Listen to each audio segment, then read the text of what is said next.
وَمَا أَرْسَلْنَا مِن قَبْلِكَ إِلَّا رِجَالًا نُوحِي إِلَيْهِم مِّنْ أَهْلِ الْقُرَىٰ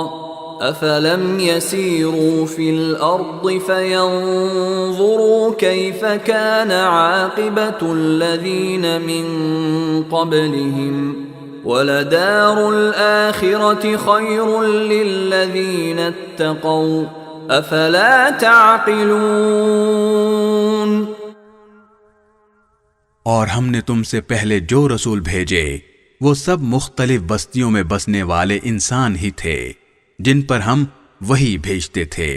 تو کیا ان لوگوں نے زمین میں چل پھر کر یہ نہیں دیکھا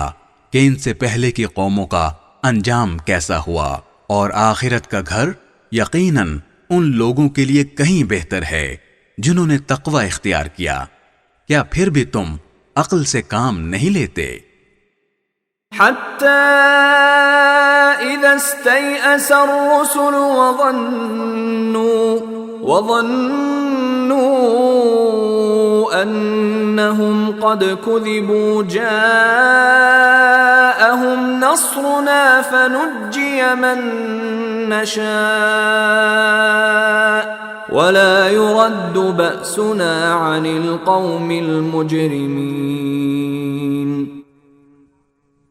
پچھلے انبیاء کے ساتھ بھی یہی ہوا کہ ان کی قوموں پر عذاب آنے میں کچھ دیر لگی، یہاں تک کہ جب پیغمبر لوگوں سے مایوس ہو گئے اور کافر لوگ یہ سمجھنے لگے کہ انہیں جھوٹی دھمکیاں دی گئی تھیں، تو ان پیغمبروں کے پاس ہماری مدد پہنچ گئی، یعنی کافروں پر عذاب آیا اور جن کو ہم چاہتے تھے انہیں بچا لیا گیا، اور جو لوگ مجرم ہوتے ہیں ان سے ہمارے عذاب کو ٹالا نہیں جا سکتا۔